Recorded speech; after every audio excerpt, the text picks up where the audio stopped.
Oh man, it would have been amazing to be a child prodigy, right? Wrong. We often assume that being a child prodigy would be great. I mean, it solves all these technical problems that we have to face slowly as we improve as musicians. And a lot of times the prodigies don't even remember having to face them. But being a child prodigy creates a lot of problems down the road. Take it from me, someone who's taught hundreds of students so far. I've had a few child prodigies, and there's a huge difference. What you would think initially is, wow, they're so lucky. They learn so fast. They seem to play effortlessly. And all the parents are amazed. All the other kids are jealous.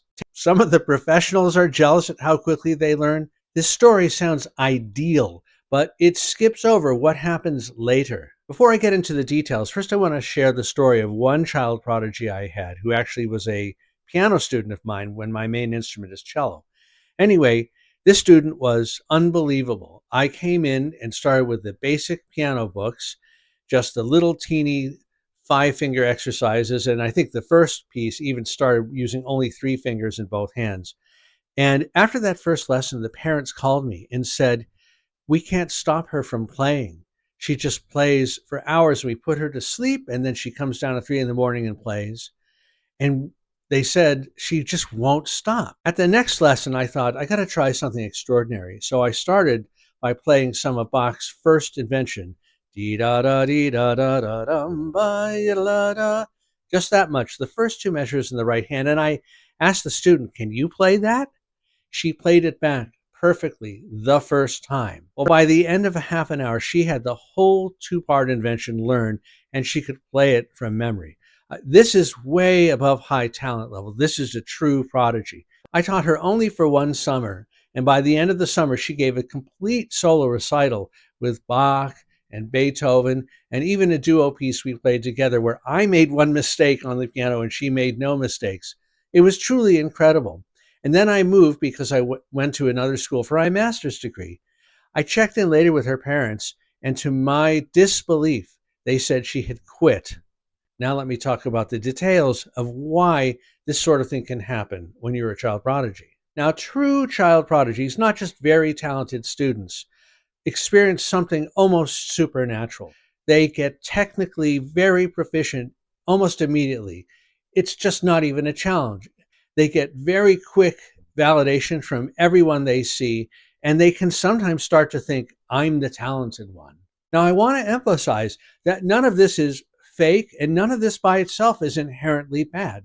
They truly do have unbelievable amounts of talent that let them play at a high level very quickly, sometimes within months. And I am not trying to say that all child prodigies end up not being successful or fulfilled. Many do. One great example is Yo-Yo Ma.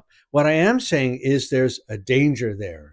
You see, when you're only 6, 7, or 8 years old and already able to play those great masterworks that adults play, and you're already on tour playing them around the world, you're experiencing something that's already very hard for adults. The need to be perfect all the time, the need to deliver an incredible, moving performance to any audience anywhere, no matter how you feel, whether you're tired, whether you're sick.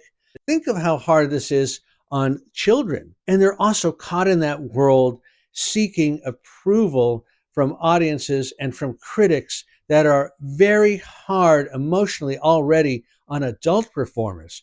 Imagine how much harder it is for children. When you fail as an adult, it's hard. It's very hard on you emotionally because you've given something all you've got and you have to deal with it.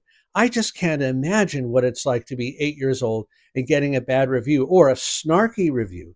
Sometimes they say, well, the person can operate the violin very well, or the person can play the notes on the piano or bang out all the notes on the cello, but they have no real depth of feeling. They're just a little kid. Well, how would that make you feel? Adults will sometimes think, maybe I'm not good enough. But children may even think, maybe I'm not who I think I am. Because up to that point, the defining element of their existence is the fact that they are a prodigy. For my students who work the normal way, that spend years building their technique, they work through their frustrations, they learn how to do that. They learn how to break things down and rebuild them. They're not so reliant on praise. And when they do a performance that they've worked on hard for several months, they see the payoff.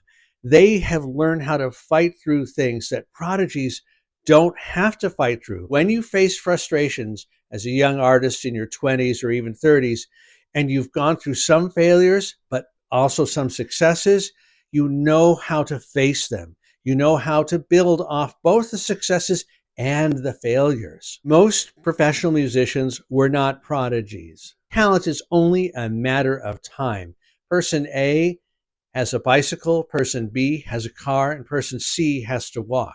If I tell all three of those people to meet me at a certain place at a certain time, the only difference between the three of them is that the person with a car can get there faster.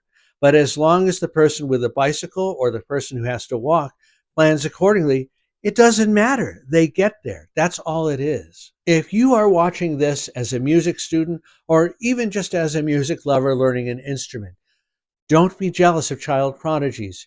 You are learning how to diagnose problems, how to persist through difficulties, how to build yourself up, regardless of whether there's going to be applause for it. Most importantly, you are learning how to persist. I am not saying anything against child prodigies.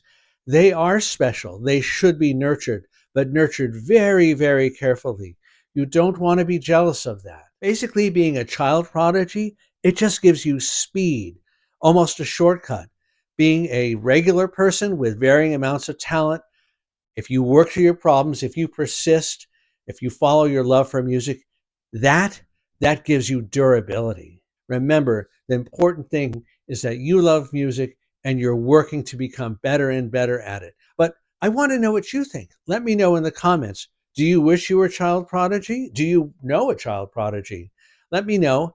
And don't forget to like and subscribe, share with a friend, and you can become a member of this channel now. Thank you so much for watching. I'll see you in the next one. Bye-bye.